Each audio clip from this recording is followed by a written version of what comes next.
Epia. The characteristic features of this class are, they are the animals which can live in water as well on land. They have no scales, but the skin has mucus glands which keep the skin moist and slimy. The skin is kept moist for respiration. The animals have short forelimbs and long hind limbs with 5 webbed fingers. The exceptional form is ichthyophis, which is limbless. The heart is 3-chambered and mixed blood circulates in the body. The animals are unisexual, oviparous, and fertilization is external. They respire through gills in larval stage and adopt pulmonary or cutaneous respiration during dormant period. Amphibians remain dormant in summer, estivation, and in winter, hibernation.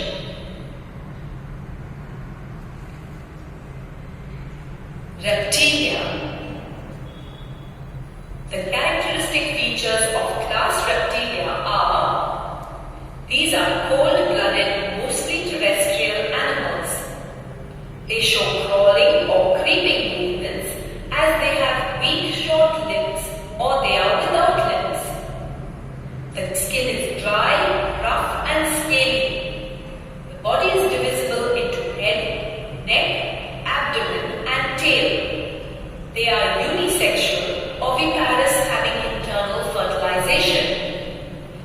They respire only with lungs. Most of these animals have 3-chambered heart. The crocodiles are exceptional, having 4-chambered heart. The common forms are turtles, chameleon, wall lizard, garden lizard, flying lizard, draco, and crocodiles, gavialis and crocodilus. Limbless reptiles are snakes like king cobra, water snakes, gaman, python, etc. Aves. The characteristic features of this class are, these are warm-blooded, unisexual, oviparous animals which hatch the eggs.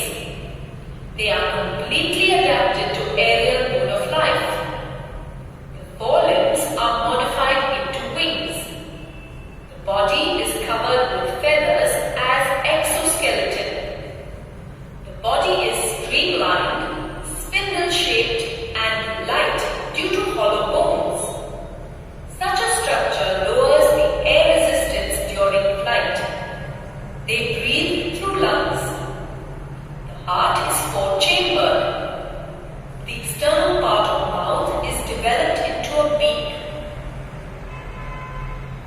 The different types of birds are such as parakeets, parrot, kite, owl, white stork, tufted duck, ostrich, pigeon, sparrow, and crow.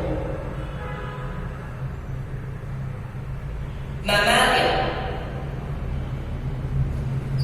Characteristic features of this class are, these are most evolved, warm-blooded animals.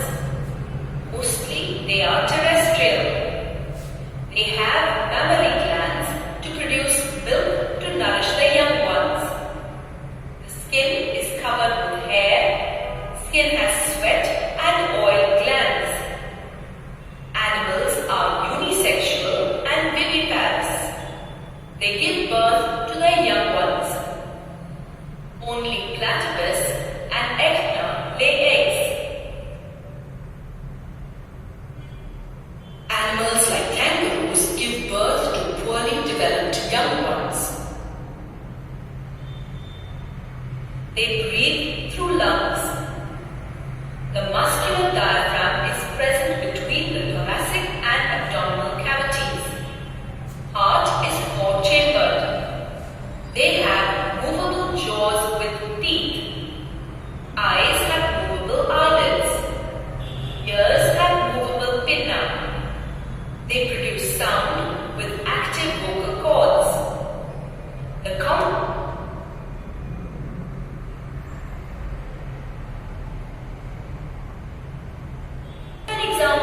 this class are dog, cow, bat, lion, monkey, elephant, cat, whale, and human beings.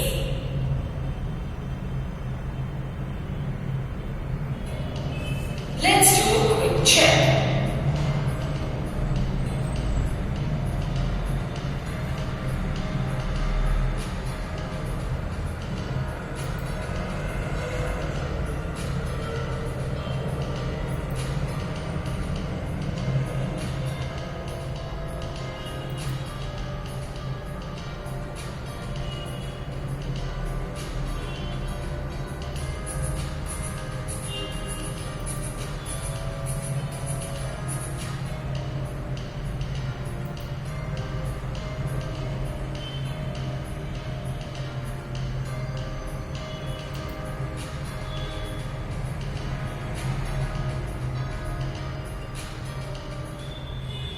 Nomenclature. The nomenclature of organisms is required for their separate identification from each other. The local name of an organism is enough for any one region or for the people of that region, but this name is not useful for the other region of the world. So, it is necessary to have a scientific name of the organism, which is universally accepted. The scientific method of naming an organism is called nomenclature. In living organisms, a scientific naming process is followed to maintain individual identity. Each and every living organism is given a unique name. Scientists have unanimously accepted binomial nomenclature system. This nomenclature system was suggested by Swedish botanist Carl Linnaeus. Carlus Linnaeus, 1707 to 1778, was a doctor by profession but was interested in the study of plants. On the basis of his observations, he published his first paper on plants at the age of 22. He continued his studies on the diversity of plants while serving as a personal physician of a wealthy government official. He published 14 papers and his findings were compiled in the book Systema Naturae. This book formed the basis for all taxonomical researches. His system of classification was a simple scheme for arranging plants so as to be able to identify them again. According to this system, every individual is given a scientific name for individual identity. The scientific name includes two terms. The first term is a name of the genus and second term is the name of a species. The name is according to the specifications of Common International Code for its individual identity. Lion has a scientific name, Panthera leo, where Panthera is a genus name and Leo is a species. Similarly, tiger has a scientific name, Panthera tigris, and leopard has Panthera pardus. From these scientific names, it is evident that the name of the genus is common, but the name of species differs in each of them. The scientific names of some of the common plants are Mangifera indica for mango, Rosa gallica for pink rose, and Ocimum sanctum for tulsi. These names are guided by a set of rules stated in the International Code of Nomenclature, like scientific names should be written in italics